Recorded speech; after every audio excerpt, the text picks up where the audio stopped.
Hey loves, welcome to The Quick Tip. I'm your host, Dejada. And I'm Kamisha, and we are a part of the team at Sista Afya Community Mental Wellness in Chicago. The Quick Tip is a podcast where we discuss relatable topics in Black women's mental wellness. We provide thoughtful reflections, quick tips, and leave you with some things to take action on to improve your mental wellness. Sit back, relax, and enjoy the podcast. Welcome back, everyone, to the Quick Tip Podcast. I'm Kamisha. I'm Dejada. And I'm Farah. And today we are going to be talking about emotional intelligence at work. This is a part of our Black Women at Work series. And emotional intelligence is a practice that has gained more popularity, especially in workplaces. With the rise of attention in emotional intelligence, there is a missing lens, one that incorporates the experiences of people of marginalized groups in the workplace. One woman is advancing emotional intelligence inside and outside of workplaces while centering the experiences of people of color. Today, we'll be doing a deep dive into emotional intelligence with Farah Harris, a psychotherapist, speaker, and consultant at Working Well Daily. Farah Harris is a psychotherapist and founder and CEO of Working Well Daily, a company that approaches workplace belonging and well-being from a psychosocial and emotional intelligence lens. As a speaker and consultant, she has empowered individuals in Fortune 500 companies to develop healthy work environments where leaders and teams have grown in empathy, self-awareness, and socio-cultural awareness. Farah is also the author of the new book, The Color of Emotional Intelligence, Elevating Ourselves and Social Awareness to Address Inequities, a groundbreaking exploration of how cultural background and identity influence our emotional intelligence and shape our relationship with others. Farah, welcome to the Quick Tip Podcast. I am so happy to be here. Thank you for having me. And if you could start with just telling us a little bit about yourself and what led you to focus on workplace wellness and also Black women and their experiences in the workplace. Sure. I'll try to give you the short version. So I have a very, colorful background. So I started off in economics and then sociology and then into marketing. And then when I was let go of my corporate marketing position, I took a year off and was led into the mental health field. And so once I got here, I knew I was in the right place. I didn't know exactly where I was going to go with it. Beyond private practice, I was like, I think there's something beyond the couch, beyond the one-on-one. And because my husband's still in corporate, my clients that were coming in were professional Black men and women. I said, okay, y'all coming with stress, and some of the stress that you're coming in with is workplace stress. And we know in these yet to be United States that we don't do work well here, right? We struggle with, reasonable paternity leave and parental leave and grief, bereavement, like all the things that impact our lives. We just don't seem to create space for that human experience within the workplace. And definitely for those of us who have been pushed to the margins intentionally or unintentionally, historically and systemically, our work experience is not the same. And so that is really how I came to go, okay, I have my private practice, but I do think I can do some work beyond the one-on-one and really try to address these unhealthy work environments and really highlight the experiences of so many of us who are going to work, just trying to be and do our best work. But because of systemic reasons and issues, we're not able to do that. And so hence Working Well Daily came to be, wanted to broaden the scope of mental health, that it wasn't just depression or anxiety, and even though these are very important things, but, you and I both are in the mental health field. We understand that it's a divorce, it's a miscarriage, it's COVID, right? And so really trying to enlarge the understanding of the the understanding of what mental health is and the broad view of it and the depths that we can go with it in the workplace is so important to me. And that's how Working Well Daily came into existence. Thanks for sharing. Can you provide like a brief overview of what emotional intelligence entails? And I know you specified that Black people specifically struggle in a workplace, especially with just like our general experience as Black people, but also everyday life stuff and just traumatic events that can happen, like a divorce or miscarriage. But yeah, can you speak more about the emotional intelligence part of it? Sure. So I try to say that emotional intelligence in simplicity is being able to know yourself and be able to read the room. It's being able to know your emotions, how you handle emotions, managing these emotions well, recognizing emotions in others, and being able to be aware of how your actions can land on somebody else. And so when you know yourself well and you know, okay, these are my triggers, this is what sparks joy, this is what I struggle with, then you can better manage your relationships with others. Because I use the example of I am the walking Snickers commercial. Like, I get hangry when I'm hungry. And so my kids understand that I need to eat before you can engage with me first thing in the morning. And so using my emotional intelligence is being able to go, hey, I recognize if I am too tired or if I'm too hungry, I could be short, I could be impatient, I may not be effective in my communication. So therefore, I can now actually effectively communicate and say, can you give me 10 minutes so that I can have a snack? Then mommy can engage with you and we can talk. And they know, oh, I'm not annoying. Mommy's not mad at me. They have a clear understanding as to mommy's attitude is because mommy needs to eat, not because I did something wrong.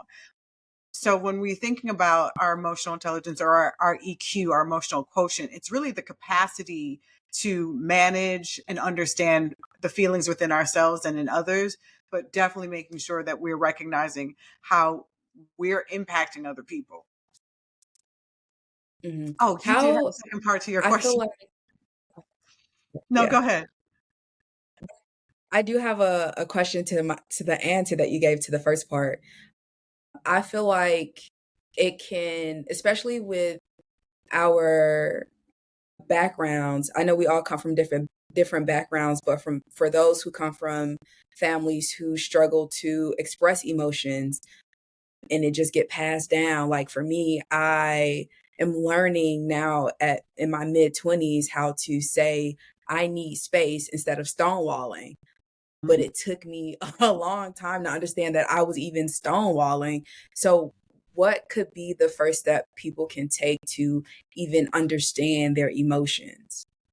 That's a really good question. And I'm actually glad that you brought that up, because that is what I felt was missing in the conversations about emotional intelligence, is what I call your emotional narrative. Like, where do we learn about feelings? Like, we can't sit here and Yeah. talk about elevating our EQ and being smart with feelings, and yet we don't talk about what we learned from our home life, right? So I had a speaking engagement this weekend and I asked that question to the audience, like, how did your family of origin, talk about feelings and stuff? And they were like, yeah, we didn't talk about feelings. There were no emotions. And I was like, time out. There were. They just didn't look like what you're thinking they should have looked like. So when you stonewalled, or when someone was being sarcastic, or when you got the silent treatment, or when somebody is cussing somebody out, like, that's all emotion. You may not have sat at the dinner table. Well, Bobby, tell me about your day. How did that make you feel? It may not have looked like that. It could have just been, oh, dad is getting another drink. It could be mom left and didn't tell us where she was going. Those are unhealthy ways that people were regulating, or, they were dysregulated and they found these unhealthy ways to regulate.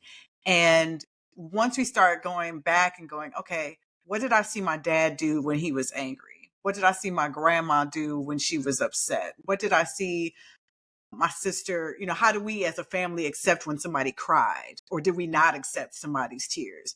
Like really being able to take a moment to kind of understand our narratives lets us know, oh, this is what I'm bringing into my relationships, whether it's in the, in the workplace or in our personal relationships with our romantic partners, with our kids, with our friends. Usually we're modeling whatever it is that we learned. So if we found somebody shutting down, we might be shutting down, or we may do the opposite, right? Like, oh, my mom shut down, I'm not going to do that. So now you push people into a conversation before they're ready, right? Like we're going to address this right Yeah. now. And the other person's like, I need some time to process, but you may be taking it as they're running away or they're being conflict avoidant. And it could be, no, they're introverts and they need to process and they need some time. So really being able to understand your emotional narrative and just ask yourself the question, like, yeah, how do we talk about feelings? How do we manage? How do we address? How do we show emotions when we were growing up? Was it acceptable? What emotions were acceptable? What emotions weren't? Sometimes we could accept, oh, we didn't rock the boat. Everybody was happy. My parents never argued. I'm always giving a side eye when I hear that. Like they never? You Was what they didn't say. What they didn't say. Yeah.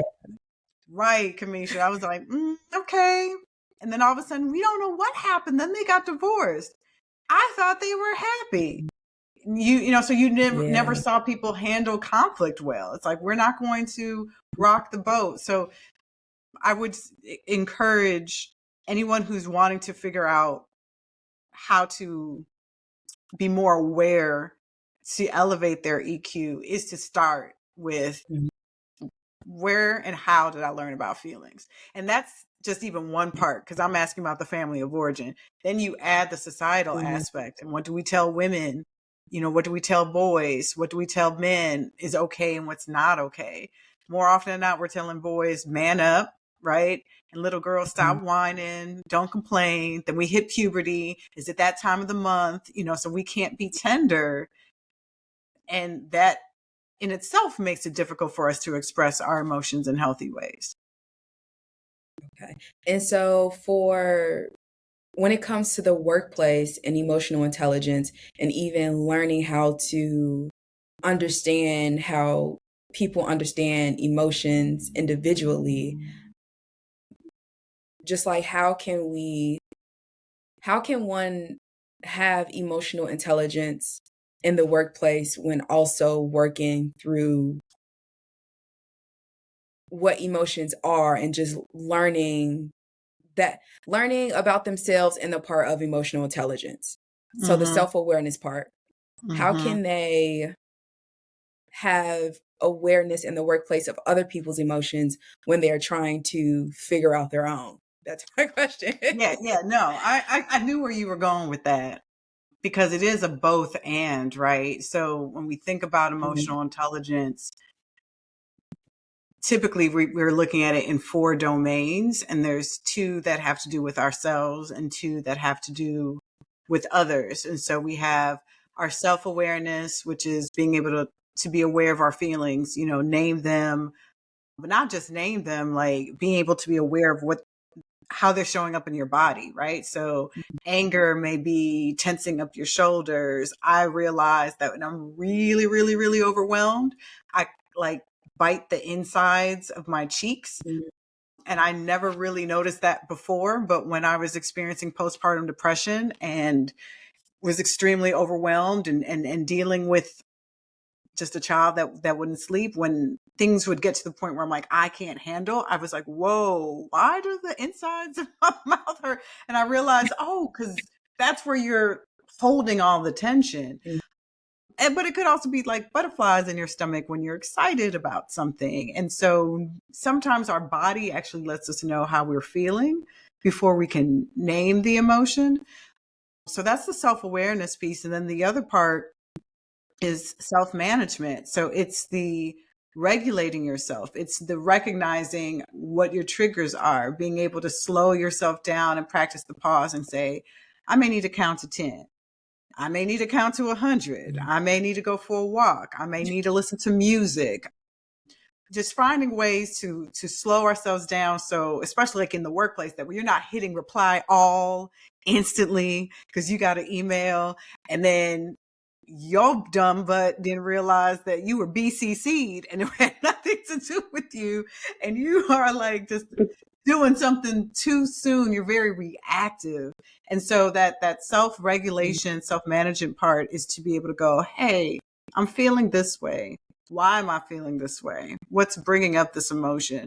Okay, now that makes sense. Let me slow down and find a way. Maybe I need to call Kamisha and process this first, before I go and address, Mary, in the break room. Like maybe I need to sleep on it because it could be I'm just having an off day, and how this person responded to me in the meeting may have nothing to do with me and have everything to do with whatever's going on with them. So just taking that time to regulate. And then the second half of EQ is the social piece of social awareness. This is where you're empathizing. You're really trying to see the other person's perspective and trying to help them in some kind of way. So as clinicians, we understand that empathy puts us in a position to serve. And that doesn't mean that we fix our clients' problems, but we give them space for them to process, for them to find their own answers. Sometimes just meeting them where they are is what's helping them to, move through whatever it is that they're going through. So when we're empathizing with other people, it's not that we take on their stuff, but that we go, I see where you're coming from. I can understand why this would make you upset. I may not fully agree, but man, that gives me so much more understanding as to why you act and why you behaved in this manner. And then the last part is the relationship management, which is where you are able to be motivating and inspiring to those in your team and those around you without being manipulative, right? So you're able to get people to be focused on a goal, but without having them feel like they're being manipulated or it's contrived. And you're able to also manage conflict well and effectively communicate. So it's definitely a thing where you have to be aware of how you're showing up in the space, but taking a moment to see how somebody else is showing up in the space. So it's work, which is why a lot of people don't want to necessarily elevate their emotional intelligence, because it's like, nah, that sounds like too much work. I'd rather just kind of be self-centered. We may not say it, but that's how our actions will be. It's that, now I'm having a bad day. So they gonna get whatever it is they get, and instead of going like, well, you're not the only one that's having a bad day. And if you're having a bad day, how is that impacting everybody else? How is that messing up the workflow? How is that, impacting the opportunity for collaboration and creativity with your team? So it is something where it takes practice every moment, all the time. Yeah, I can definitely relate to that, because I feel like there are times where I feel good coming to work, but then maybe my coworker doesn't have the same vibe going, and I say, "Oh, hey, how you doing? You want to go for a walk?" And they're like, "No, not right now." And I'm like, "Well, typically you always say yeah," and just trying not to take it personally and understanding that they may be dealing with something else. But I feel like previous me would start overthinking immediately, like, and take on whatever feeling that they're putting off. But as time goes on, I'm learning to just like you said, it's hard and it takes time, but just not allowing, just being aware of how I feel, and also being aware that I can tend to take on people's problem, and creating a boundary and a barrier to not do that. So thank you for confirming that I am on the right path. And even with what you shared, Fair, like for us not doing this work, what is the cost, right? Like, what is the cost to the person? What is the cost to the company if we don't have emotional intelligence? And Mhm. I think what's interesting is how over the past couple years the workplace has shifted, because people are saying, I don't want to work with bosses who don't care about who I am as a person, or not aware of these things that are happening in my life and are not giving me grace or support, or working in companies where it's all about the goal, it's all about the bottom line, but it's not about being aware and empathetic of one another in the workplace. So I definitely think, even though I think it's a lot of work, but it's worth it, opposed to not doing it and the Yes, fallout that can happen after. 100%. Um, I'm like, we suffer. We suffer in the workplace. We suffer in our relationships when we're not practicing emotional intelligence. yep, yep, yep. And so, like, that's what like kind of excites me about this coming into the forefront, because it's something tangible. It's something that like everyone can do, even if not even in therapy. I feel like it's something that people can really understand from, various viewpoints of where they may be at in life. And so in your book, you talk about weathering, which I had never heard that term before, but the weathering of the constant stress of racism leading to adverse health outcomes. And you talk about a Black woman at the job who was really struggling, and it turned into some challenging health related issues. And those things that manifested, was kind of staying the course. Like, I can't quit, or, things will get better, being able to make it through something on the inside, physically and mentally, in some ways really suffering and deteriorating. So I would love for you to kind of just share more about weathering, like how it shows up, and what are things that we can do as Black women to really be in tune with our mental and physical well-being when we're in workplaces that can be really challenging. Yeah.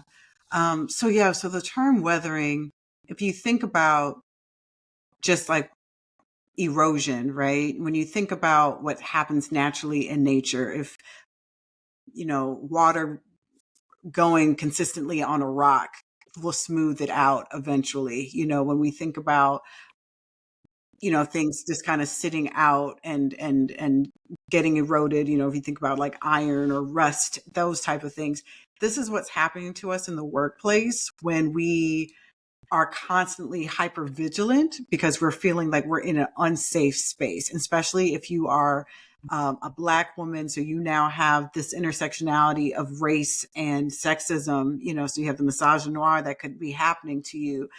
So you may be sexually harassed. You may deal with, racial aggressions. All of those things just get at you. It eats away at you.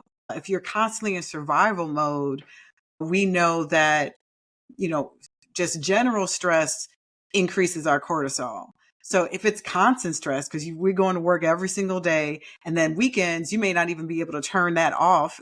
Sunday, they call it the Sunday scaries. You're already having anxiety about the next day. So literally, you're in this perpetual state of stress and survival.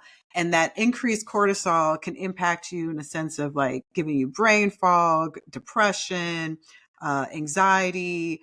It can impact your immune system. So you may find yourself finding it difficult to get rid of a cold.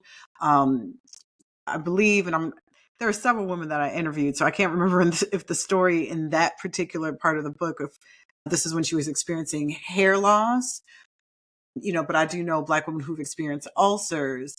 Like all of these things are happening to us, and we're not paying attention to it, or we're not attributing that it's work related, and all of a sudden it's like you're Mhm. going to the doctor and it's like you got hypertension. You're going to the doctor and, your skin's breaking out, or you've gotten, your hair's thinning, or you're getting bald spots, and you're like, what is that? And I can't remember the stat exactly, but I almost want to say it's like 1 in 2 Black women experience some type of like heart-related issue due to stress. And when we're combining it with also the things that we carry in life, if you're the oldest child, if you are a single parent, if you are a parent in general, I have neurodivergent kids, so we have our lives outside of work that can bring its own stress. And so then you couple it with the lack of psychological safety for Black women in majority of workplaces. Our well-being and our mental health just starts slowly eroding and suffering. And again, I'm forgetting my stats. I have the book in front of me and I was like, oh, I forgot to grab the stat. But about like what is it? Like the internal age of like, I think of a Black man is, almost like 10 or 20 years older than their white counterpart due to the experiences of racism. So like this is aging us, having to deal with these isms. And so even if you may show up, because we can show up and still look fly. What is it? We be so blessed that you can't tell how stressed we actually are. And it's like, okay, Right. maybe popping, but you sitting here also popping pills because you need to be on medication for whatever it is that you have going on. And so that's the part that grieves me, is that we have these workplaces that are really contributing to the demise and to the, how can I say, to these negative health outcomes that we experience because folks don't want to check themselves. Folks don't want to literally be just decent human beings and treat the workplace with dignity, with humanity, with equity. So you have Black women just saying, I know I got to work twice as much to get half as much. And I'm tired, but I got bills to pay. So I'm going to deal with it. I'm going to carry it and I'm going to be burdened by it.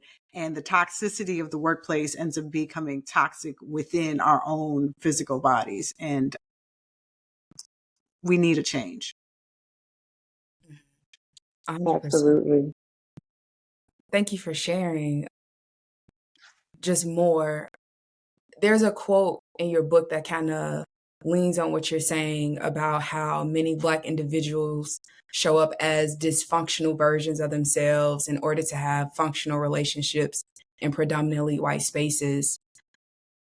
How have you seen this in your work as a therapist and as a consultant in the corporate workspaces? And just like, what type of advice do you give to your clients when they fit in this category? Mm-hmm. Yeah. So when I'm talking about us showing up as dysfunctional versions of ourselves, which is just unhealthy versions of ourselves, things that we are doing that don't bode well for our well-being. And part of it is what we talk within our Black community as code switching. So I have a chapter in my book called Code Switching by Another Name, because when you really think about it clinically, so I'll just break down a little bit for your listeners. So code switching historically is actually a linguistic term. So it means, especially for those who are bilingual or multilingual, it's when you like go from one language to another. So I'm Haitian, so I'm so used to Kringlish around me where it will go from Creole to, Haitian Creole to English. And you kind of have like this mixture, for my Spanish speaking listeners, the Spanglish. But for the Black community, especially the African American community, we've kind of co-opted that term to mean when you show up in a way that we believe is acceptable to our white counterparts. And we learned how to show up in this way due to the time of enslavement, where, we couldn't speak directly to a white person. You had to kind of humble, quote unquote, your speech. You had to look down. You had to kind of carry yourself as less than. And even though we are no longer in, the time of like chattel slavery, that mentality of, hey, you have to kind of almost assimilate to these white people now. And, we may call it the customer service voice, like, hi, hello, how are you? It's so nice to meet you, Kamisha. It's a pleasure for me to be here. Like all of a sudden, our voices go up an octave. And we're very, very articulate with our words. And that could be one way of code switching, right? Because right after be like, man, please, and slip into our natural, Black vernacular speech.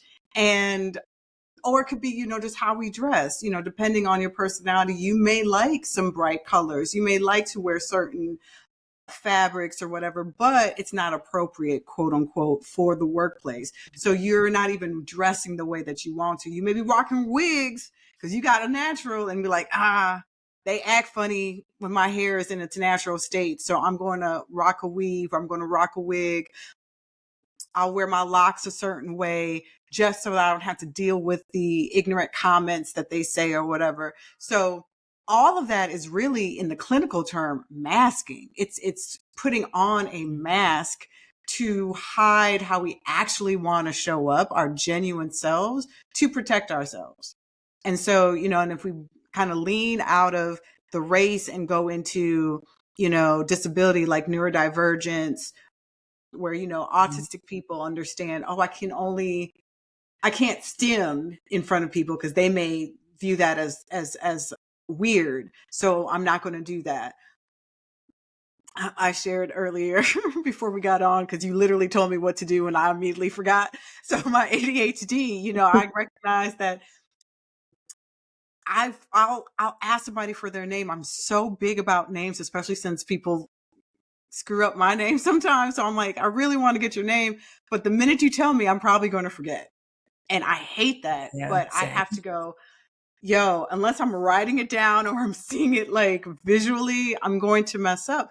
But there's this shame that happens if you're impulsive with ADHD. You interrupt somebody in a conversation, you might be overly talkative. And so you just start being quiet.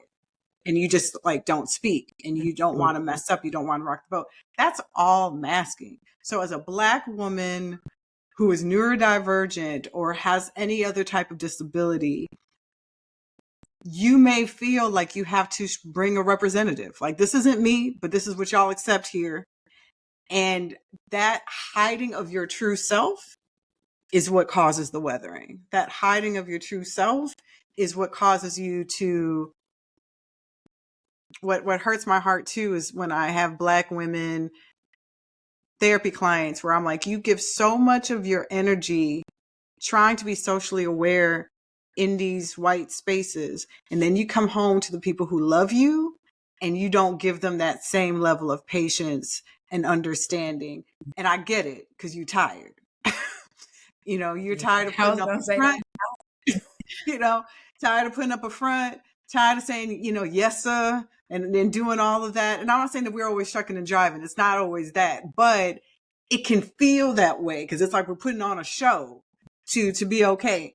For my introverted Black sisters who like, man, peopling is a lot, but then you got to feel like you got to be on because they only accept extroverted type of behaviors as you really being part of the team. It gets exhausting. So you come home to your man, your girl, your kids, and you're not giving them that same level of social awareness, that same level of patience, that same level of EQ. And that also is what hurt me. And I was like, let's not use EQ for survival and not use it as self-care. Let's take a moment and actually be honorable to our feelings in real time in these relationships with white folks and get comfortable with their discomfort. Like, you're going to see these curls, you're going to get the vernacular. If I have to explain myself, I'll explain myself, but I'm not going to not use a word just because you don't know what the word means. I had to sit here and talk about Friends episodes. And it's just like, y'all going to get this living single. Right. Like, the original. The original. Friends copy living single. Thank you. Copy and paste, and didn't even paste right. And so it's like all of those things that we learn, right? We learn to kind of be in their world. And my hope is that, especially to my white readers of my book, that they start stepping outside of their world and realizing that, we've been here. There's other people in this world with you.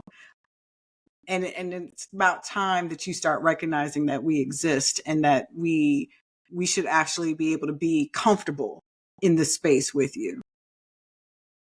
Mhm. Yeah. I was actually thinking about that. Like, I was just walking down the street and I was just like, I wonder if they even think for 1 second that there are millions of people in this country who have had to assimilate to a world that they have power over in some respects and create Mhm. it. Like, does it ever cross your mind that this isn't how people want to live?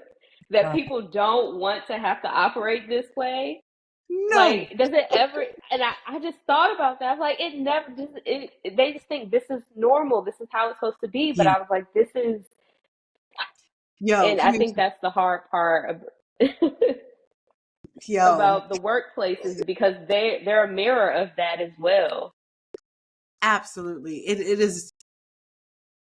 I'm starting to not get surprised, but it's still surprising when, like, after I'll do a talk and say within the talk I bring up the whole thing about code switching. Without a doubt, there is going to be at minimum one white person who goes, I never knew this was happening. I had no clue. Oh my goodness, I don't know what it would be like to leave a portion of myself outside of the door before coming into work. And there lies the privilege, right? You know, and I say privilege has blind spots. There lies the privilege that you didn't even realize, to your point, Kamisha, that there's these whole millions of human beings existing differently from you, but because of history and colonization and whatever, you've created these spaces that are normal for you because it was designed for you. And everybody else is trying to figure out how to, make space for themselves, which is ridiculous because the world is ours, it's for all of us. And yet we are telling people what you can and cannot do in this world that we didn't even create. Yeah, I want to wake up one day, and for our people to not experience that. And I think that is like one of the things about like how people go into entrepreneurship because, or they only want to work in certain spaces because they're Mhm. tired They're of tired. that. And so I want to just segue to talk about support, right? So like, how can Black women build circles of support inside and outside of the workplace in terms of emotional intelligence? So when we think about like, okay, I work at a job that, does support me as an employee or as understanding, how can I build support there? And then even outside of the workplace, like how you were talking about earlier, I got to go home and be attentive to all these other people. How can I build that support there? That's a good question. I would say that within the workplace, to the example that you gave, we want to maximize the mentors, advocates, and sponsors within our organization. That can be white or Black, right? And when I encourage people to practice their emotional intelligence, I'm asking them to, in real time, ask themselves, what do I feel and what do I need? And so and so, like, what are you sensing? If you and I are working together, Kamisha, and you are my leader, do I feel safety with you? Is there examples of your own EQ creating the space where I can ask you questions, I can I can challenge, I know that you're going to support me, then that's what I need to do. So I would never encourage a Black woman to, just jump into the fire. Not every workplace is a safe space. So sometimes your support may actually not be where you work or may not be on your team. So look for the safe people. What you call it? Have receipts. People show you how they are going to be. So like when if somebody asked a question and your leader shut it down and this is what they normally do, I would not necessarily go, I think this is the person that I want to support me at this business. Is there, maybe it's a leader above them. Maybe it's someone who works in a different company, but is in a similar field. So I really would just encourage Black women, professional Black women, to find out who is in their field, who's in a position that they're striving to get into. What are your goals? Who can help you to get into that? And they don't have to be another Black woman, but they definitely need to be someone that's going to be real with you and support you and be able to advocate for you. When it comes to outside of the workplace, this is again where we have to ask ourselves the honest question about how am I showing up in my tribe? Because I think sometimes we want support, but we are like the least supportive. And so you sitting here like, my tribe ain't doing nothing for me. It's like, well, how are you showing up for them? How are you supporting them?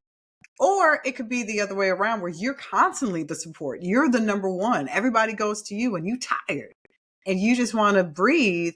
Then that's still something that you should evaluate, going like, why is it that my tribe kind of revolves around me? That if I'm not the one that's together, then I don't have anybody to fall back on. So if you are a number one, you need to find other number ones and use your EQ. And not everybody that was with you should stay with you.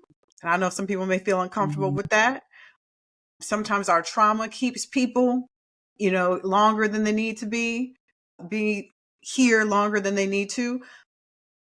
I have a line like, if the atmosphere smells funky, probably somebody's there past their expiration date. So you need to use your own EQ and ask yourself, man, when I'm around this person, do they spark joy? Are they filling my cup or is it draining? I have to use my EQ in real time, excuse me, to recognize what's working, what's not working for me. And that goes both ways in our corporate space and in our private. It's all good. But thanks so much for sharing about that. Like you said, like all skin folk are not kinfolk. And so when it comes to building the social support, definitely lean on the people who you feel you can trust. I think that's a good point to make, because I've been in situations where I felt like, okay, this other Black person is probably going through these same experiences. I can lean on them. Did I make that terrible mistake? And also realizing that even the opposite race isn't the enemy. Some white people can understand the things that Black women go through. They can empathize or sympathize with us. Yeah. And sometimes that's not necessarily what you need. Like, I don't need you to be my homie in the workplace, but I do need you to help me get to where I'm trying to go. Like, if you have these professional goals, seek out who can help you maintain, and again, not to be manipulative, but if there's a person that you respect and you can tell they respect you, they don't need to know all of the ins and outs and, the tears that you cry as a Black woman. If Steve, the white man, goes, "You're smart. I don't understand how you haven't gotten this promotion." And then you go, "I know why I haven't gotten the promotion." And you bring the awareness to, because most of the time they're not even aware. They're just going like, A and B is not equal C. Like, I could tell you what the B is. The B is for Black. That's why I'm not getting this promotion. So, you want to be able to encourage, especially those who aren't our skin folk. You want to encourage their allyship, their advocacy, their support, not just for you, but for somebody else, and let them be aware of it. Like, hey, the reason why I was able to get promoted was not just because you said something. I knew I had this in the bag. Like, I have the receipts, I have the credentials.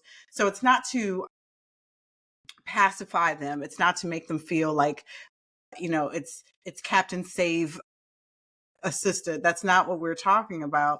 But we want them to continue to do that work, right? Because we understand, like, okay, if this space was really designed for you, a Black, cis, hetero male, then you actually have a lot more leverage to create the change that is needed here. And I want you to be aware that when you spoke up for me, to HR or whatever, that is what these other people who are here, the other sister, the queer brother over here, the disabled individual over here, like, they need you to speak up for them because they're intentionally not being heard. So, but yeah, it's not always that they need to empathize. It's that they need to be putting their privilege into action. So thank you so much, Farah, for just sharing like all about emotional intelligence, how it affects Black women, other people of color, and like how we can all increase our emotional intelligence. Our hot topic has to do with DEI in the workplace. So you probably have a better idea of when DEI became a little bit more prominent, but it at least seems like within the last 5 years. But how is it transforming workplaces, and what are some existing challenges with implementing equity in the workplace? Well, let me make sure I make this clear. I am not a DEI practitioner. Bless those who are. They've been doing the work for Yes, bless decades. them. Bless them, Lord. They've been doing the work for decades. But you are right. I would agree with you, Kamisha, that I think we definitely seen a rise of the popularity of the D&I role, like as a specific like department or title within like the last 5 years, and definitely since COVID and George Floyd's murder. And unfortunately, I think there was a lot of lip service, a lot of window dressing, a lot of let's protect ourselves, because in reality, DEI didn't necessarily start because companies were like, I think we need to do a better job taking care of our people. It was, we don't want to get sued. And so it was more for legal reasons. And I think that's still the undercurrent of a lot of things against like discrimination and whatnot. And so what we're seeing now with the laws around affirmative action, what we're seeing now with people kind of removing the D&I department from their organizations, what we see now with folks just questioning, is it worth it? I don't see it going anywhere though, because there's too many people who are doing the work, who are passionate about the work, who understand why it's needed, and they're not going anywhere. So I keep saying, like, y'all want to say DI is dead, and I'm like, it's about to be the zombie apocalypse, because folks still going to be out here doing whatever it is. It may just be repackaged in a different way. I personally do feel like there was an attack on it because so many people swung the pendulum in one direction, especially after George Floyd, rushing to do all these things without understanding why they actually were doing them. And so once they realized, like, this seems like work, I don't think we really want to do this, then now it's like, we don't really need to do this, so I'm forgetting the name of the company right now. It starts with a B, and it's going to drive me crazy. But I remember it was like a tech company, and they pretty much were like, you can't talk about anything related to diversity, equity, inclusion in our company anymore. Oh my gosh, this is going to drive me crazy. I'm trying to remember the name of the company, but they lost, I want to say 40% of their workforce after they put out that memo. And that's why I'm saying I don't think it's going to go anywhere, especially with the changing of the age within the workforce. Gen Z is like, we're looking for equity. We're looking for work-life alignment. We're looking for leaders that can empathize with us. I don't think they're going to accept, we don't care about D&I. We don't care about belonging. It's going to get done, but it just may be done differently. And I do feel that some of the pushback was, and again, no disrespect to my D&I practitioners that are out there, but I do think that some probably made the work a little bit more challenging because there was a lot of leading with condemnation. Like, you white folks need to get this. Mm-hmm. I don't know how come y'all don't get this. There's kind of like the scare tactic and the fear tactic. And I'm like, that condemnation just brings resistance. It doesn't bring anybody to acknowledge what's going on. What you want to do is to bring conviction. You know, conviction goes, ooh, I see my hand in it now. I'm now going to hold myself accountable and try to do a 180 and try to do better. So I'm hoping that we can move away from the condemnation and condemning way that some, again, not all, but that some D&I practitioners have been doing, and leading to a place of where we're actually asking folk to check themselves and do the EQ work. I really think you can't do the DEI without EI. You can't try to understand implementing all these things about people without being emotionally intelligent. Yeah, absolutely, absolutely. And I think the DEI, like it's been, it's a shift in the right direction, but how how it how it happens is like kind of where things are a Yeah. little bit all over the place. But I think as time goes on, just with anything, it'll get more refined, it'll get better, it'll get more effective over time. And just the climate in our country, we're in a very polarizing, it's a very kind of it's a shifting happening in our country. And so with that shift, there's going to be uncomfortability, and there's going to be a fight for certain things. And so we can't give up the fight. So we'll just do our final takeaways. Farah, if you could share how people can get connected to you, where they can find your book, and anything that you want to share about that to leave with our audience about emotional intelligence. Sure. First, I'll leave the quick tip. So if you were thinking right now, okay, what's one thing I can do to raise my EQ? Is to ask yourself, it seems like a simple question. It may be harder for those of us who experience some trauma, especially some sexual trauma, because we may have been used to having people ignore our voice. But I want you just to ask this question first thing when you wake up: how am I feeling? Without judgment, just go, whether you're excited about the day, whether you're anxious about the day, whether you're still angry about something that happened yesterday, just acknowledge that emotion and then do it again right before you go to bed. And then what I want you to do is, like, within the next 30 days, increase that. So start asking yourself around lunchtime, how am I feeling? On your drive home, how am I feeling? Because what I want you to do is to become more in tune with yourself in real time. Because again, self-awareness is the bedrock of emotional intelligence. So the more you are used to knowing how you feel when you are feeling it, you are going to become less reactive or less passive aggressive, where it's like later you go, oh, I don't understand where I popped off. Like, where did that come from? It's been bubbling, so that's a way that you can kind of decrease the space between the moment and awareness. So that would be one exercise that I would encourage your listeners to do. And for those who would become readers of my book, you can definitely grab a copy of The Color of Emotional Intelligence on Amazon. You can get the e-book on Amazon and at Barnes & Noble. And if you want to learn more about my work, definitely, I would love for you to visit my website, www.workingwelldaily.com, or you can email us directly at info@workingwelldaily.com.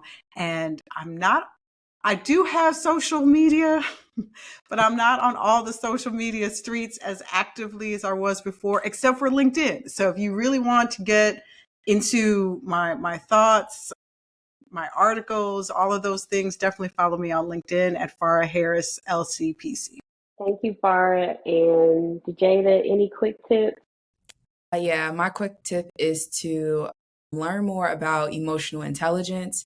And with that, to pick up The Color of Emotional Intelligence by our guest, Farah Harris. Yeah, that's my quick tip for today. How about you, Kanisha? My quick tip is to expand your empathy to other people who you work with, or just in your life in general. I think one of the most important things that we are taught when we're younger is to see each other and to have care and concern and empathy for each other. And so, even though we have a lot going on in our lives, it doesn't cost you anything to be, supportive and kind and try to be understanding and listen to other people's experiences. So, thank you so much, Farah, for being here for the Quick Tip podcast. We will share Farah's information in the show notes. Again, this is a part of our Black Women at Work series for the Quick Tip podcast. Thank you all for listening. Take care and be well.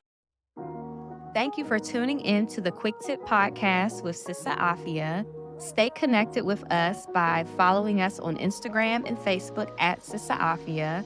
Join us for one of our upcoming groups, classes, or workshops, and sign up for therapy if you're an Illinois resident at www.sistaafya.com/services. And if you enjoyed this episode, do us a favor and leave us a 5-star review on Apple Podcasts. We greatly appreciate you for being a part of our community, and we look forward to connecting with you soon. Take care.